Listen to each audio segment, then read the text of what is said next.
Hi, കൂടുതൽ അച്ചാറിനുള്ള ചേരുവകൾ: വെളുത്തുള്ളി, ഇഞ്ചി, ശർക്കര, പച്ചമുളക്, വെളുത്തുള്ളി ഇഞ്ചി പേസ്റ്റ് രൂപത്തിലാക്കിയത്, സുറുക്ക, വേപ്പില, ഉപ്പ്, മഞ്ഞൾപ്പൊടി, മുളക് പൊടി എല്ലാം കൂടെ ഇട്ട മീൻ കഷ്ണം, അത് കുടുത കഷ്ണങ്ങൾ വറുത്ത് വെച്ചത്.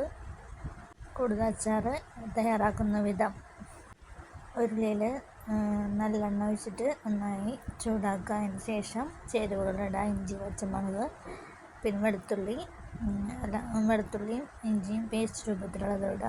പിന്നെ വേപ്പില എന്നിവയിട്ട് നന്നായിട്ട് ഇളക്കുക, വഴറ്റിയെടുക്കുക. അതിന് ശേഷം മഞ്ഞൾപ്പൊടി, മുളക് പൊടി ഇടുക. എന്നിട്ടൊന്ന് വഴറ്റിയെടുക്കുക. അതിന് ശേഷം ഉപ്പ്, വെള്ളം ആവശ്യത്തിന് ചേർക്കുക.